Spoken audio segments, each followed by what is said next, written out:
give it up for Chris Barylick. Thank you guys for coming out.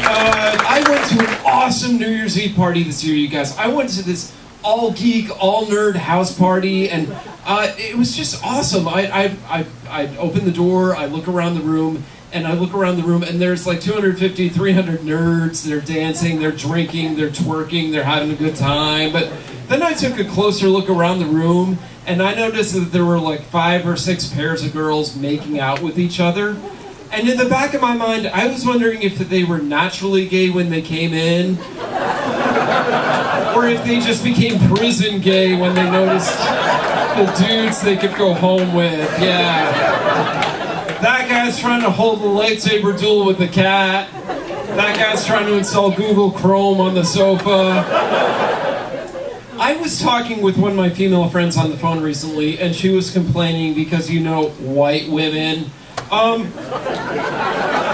It's Black History Month, I can say this. And she was like, oh, I just broke up with my boyfriend, I'm kind of horny, I don't know what to do. And I was like, you could have sex with me. And she's just like, no. And I was like, well, why don't you masturbate? Why don't you take care of it? And she's just like, oh, that's just a process, it takes forever. And I'm like, why is female masturbation that convoluted? And she's like, oh, there's all these steps involved. Like, first you gotta get the right mood, then you gotta put in the right music. Keith Sweat's Greatest Hits, followed by Salt and Pepper's Shoop, followed by Beyonce's All the Single Ladies, and then you've got to put half a dozen IKEA tea light candles evenly spaced around the bed, and then you've got to put on all the YouTube clips of David Bowie and Labyrinth, and that was the moment where I was glad that I'm a guy, because I can just walk into the utility closet at Whole Foods and think about She-Hulk for 6 minutes, then I'm done. I have to pick up a few things from Whole Foods afterwards, you guys. Who wants to come with me? I love America, you guys. I think America is an amazing place. I think America has all the potential in the world, but I think, as Americans, we shoot ourselves in the foot. Our problem is we try and make every holiday into a shopping holiday, and it doesn't matter how appropriate or inappropriate that holiday is, where it's like, Veterans Day, Memorial Day, thousands of people died for your freedom. Well, that's 10% off at JCPenney's this weekend only. And I'm just worried that there's some evil Don Draper marketing executive douche weasel out there who, despite the best advice of everyone in the office, wants to make 9/11 into a shopping holiday, and that's just going to be the worst TV commercial in the world. You're going to see the World Trade Center on fire and slowly collapsing, but then the announcer's voice comes on, yeah, come on out this weekend, our prices are tumbling down, down, down. We've declared a jihad on high prices. You'll never forget where you were when these savings rolled around, so stop crying, put out that candle, come out and save. I cannot bring this room back.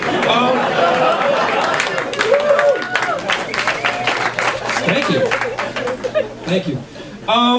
Let's see. I'm trying to help more people recently, you guys, and it's not for the best of reasons. Whenever my friends who are in deep live together couple relationships, whenever they post on Facebook oh man, we're moving this weekend, can anyone help us out this Saturday? Can anyone come help us? I will happily show up at their house, I'll show up at your house, I'll help you pack the stuff, I'll help you load the stuff into the van, I'll help you move the stuff, I'll help you unpack the stuff, and at the end of the day, when my friends are like, hey Chris, thanks for the help, can we give you some pizza money or beer money or anything?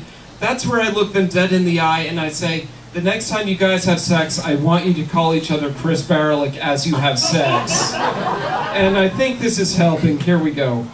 Oh yeah, when I have sex with you, I pretend that you're Chris Barylick. Say something Chris Barylick would say. Something, Chris Barylick. Oh, I just came from that. I like video games.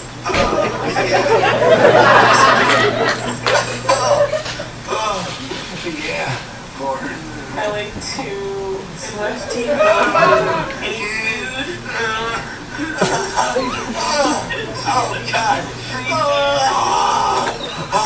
Okay, say Chris Barylick again. What is Chris Barely. I think I'm helping.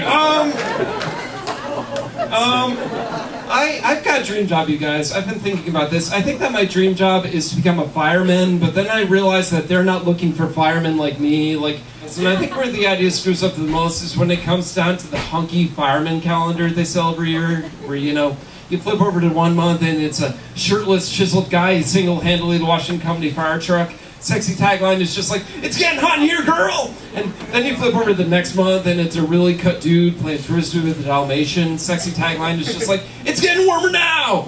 And then you flip over to my month and it's just me in a swimming pool with my shirt on. I've got floaties on my arms. I'm holding a pool noodle. And my sexy tagline is just, "I'll never leave you." I play a lot of video games because I believe that video games are real. And the thing I like about video games is there's a sense of constant feedback. You know where you are and where you stand at all times in a video game. And if possible, I want to bring that into my dating life. If I'm on a date, it's going well, we're making out, I don't know what's going to happen next. I want a progress bar floating over her head. And when it reaches a certain point, I want to hear a voice that says, "Your foreplay has been sufficient. You've gained access to her breasts." And just, if I am able to seal the deal, if a miracle happens, I want the same rewards and feedback that I get in a role-playing game, I want the gold, I want the health potions, I want the experience points, and at the peak of her orgasm, I want to hear the Final Fantasy Battle victory music.